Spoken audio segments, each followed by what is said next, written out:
Hi class, this is Professor Barry Brennan. I'm here today to talk to you about supporting materials and what those are, the types of supporting materials you can use in your speech. This is for my public speaking class. And this is basically, I like to think of it as the meat within, if you think of the speech as a sandwich, like the introduction and conclusion, they're the bread, and inside the sandwich is all that other stuff, that interesting stuff that makes a sandwich interesting. Isn't just the bread, it's what's inside. So supporting materials in addition to those main points, but that's what stuff that's going to back up and give some flavor and some make things interesting. Make that sandwich interesting, make your speech interesting. So I'm going to move over right here to the PowerPoint.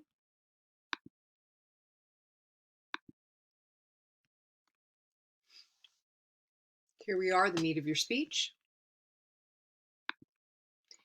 And how do we use that? So as I said, it backs up your main ideas, right? It's the stuff that you want to use, material that you know.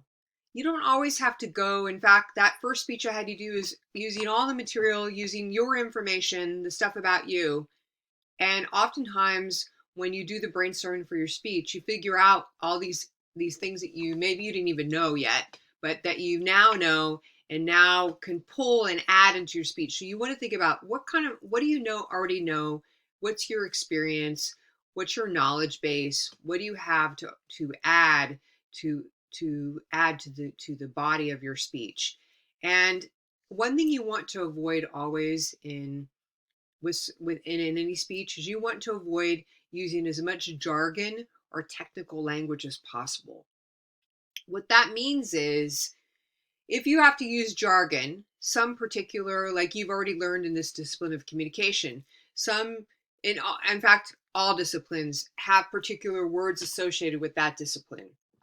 And there are certain particular words associated with things that we study or things that we learn how to do, like that might be used in regular language. I'm thinking I like to paint. So if you're a painter, there's all kinds of things, words and ways that we talk about things that are associated with painting that we might not understand if you're not like a palette knife. If you don't know, if you're not a painter, you might go, well, what's that? So that's what I mean by jargon. There's certain words associated with a particular thing that you're talking about. You don't want to avoid it completely, but you don't want to use it so much that it eliminates the audience's ability to understand what you're saying and it shuts them out. So if you have to use some jargon, don't just assume we know what you mean. Explain what that is. Okay, I've spent a lot of time, like 2 minutes, talking about that. We're going to move on to the next thing. Okay. What are supporting materials for? They are help to build interest, to make your audience go, wow, this sounds really interesting. I never knew this before. That's really cool. It's to help us understand better, right? It's to help us, like, when you give those tiny details and things, we go, oh, wow, now I can see how this fits together. You're just talking in broad strokes, right? Think like a canvas. If you're just looking in broad strokes, it's not very interesting. It's the details in a painting, right? Those details in the painting that make the painting interesting. It's for you to help win agreement. What does that mean, win agreement with your audience? It means to get your audience on your side of the street. Let's think of it that way. It means that you're up there, you're giving your speech to your audience, and you want to get them interested. So we use this word win agreement, but it just doesn't mean that you have to be in agreement. It just means get them interested, get them part of this process, right? Make them go on the journey with you, that they want to be on this journey with you. They're into your speech and they're listening. Have you ever listened to a speech where you want to know, it's like watching a movie. You want to know what's going to happen in the end. Why do people binge watch Netflix or Hulu? Because they want to know what's going to happen. They're involved. That story has won their agreement. They're in it. They're living it.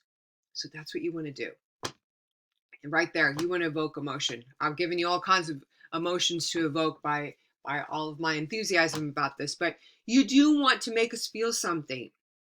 I realize this is not a persuasive speech that I'm asking you to do in your next speech, but you want to make us feel something. We are emotional animals. That's who we are as human beings. We feel things. You want to make us feel something. You need to be, as the speaker, you need to be clear on what is it? What emotion are you trying to evoke? And by the way, you never tell us what you want us to feel. It's in your words and the way that you deliver your speech that helps evoke that emotion. Okay. So we talked about winning agreement. We talked about enhancing our understanding, getting us to know a subject better. Let's move on. Okay. Examples, types of supporting materials. The first is examples. There's a couple different kinds of examples. We have what we call a brief example, which is like little bits and pieces of information, or we have what we call an extended example. It's a more detailed explanation of something, okay? Examples you give all the time.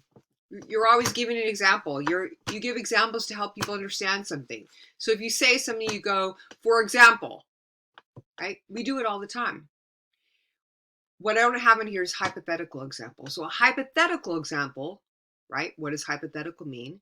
Hypothetical means something that hasn't really happened but could happen, right? A possibility, a situation that doesn't even mean it's likely to happen. It's just, in this context, this is possible, this could happen. That's a hypothetical example, okay? The job of examples is to help support whatever you're claiming, whatever you're talking about, help support your topic.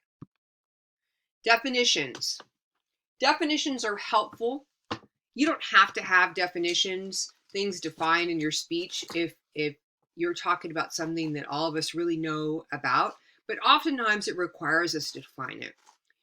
You need to think about what part of it needs definition. So I'm going to give you a couple examples before I even look at this screen here. So let's say you're going to talk about, you're going to give a speech. Your next speech is about a social issue. You're going to give a speech about methamphetamine. Okay. You're going to have to decide, is it important for us to know what are the properties of methamphetamine? Now, remember, your audience, they're not scientists, but they are students in a college setting. So I'm going to say yes. Let's say you were giving a speech about methamphetamine and the drug abuse problem here in Fresno County using meth. I would, when you're talking about methamphetamine, I would define it. You could use a dictionary definition, but I would literally define like what is in it. Because if you know anything about that drug, there are certain properties that are always in it, but I think it's made differently by different people. And there's a process in which they make it.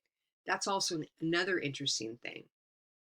But when you're dealing with a college audience, I want you to be like, I want you to take the extra step. I was going to say use the word geekish, but because I consider myself my own little knowledge geek. But I want you to take the next step. I want you to like give us that information. Okay, define it for us. An expert means in here defined by a person in a profession. Okay, means that, and I have a little boo-boo right there. I'm going to fix that in a minute. Is that you might have the definitions defined by certain people, right? Maybe it's a word that we don't know, but it's someone else has defined it, and maybe it's part of a definition that belongs to a profession or some kind of career or something. Etymological, right here, refers to the root of a word. This is not always important. Sometimes it's important, but not always important. You have to decide, do we need to know the root of the word? Is it relevant to your topic? Functional refers to how the word is used.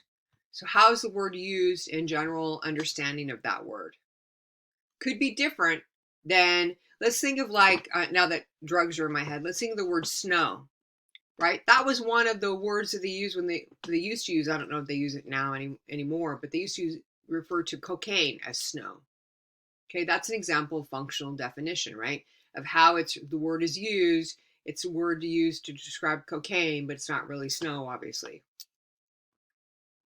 Okay, let's go to the next thing. All right. Other types of supporting materials. We're going to talk about testimony now.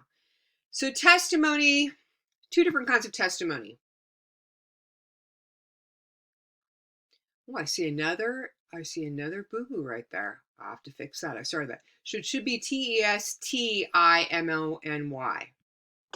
So lay testimony, it comes from what we call lay testimony from people that have that don't have that expertise in that particular area. So let's say you were talking to, but they might have experience.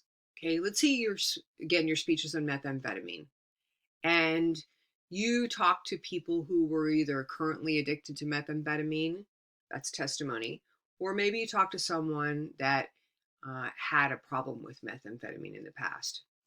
So that would be lay testimony.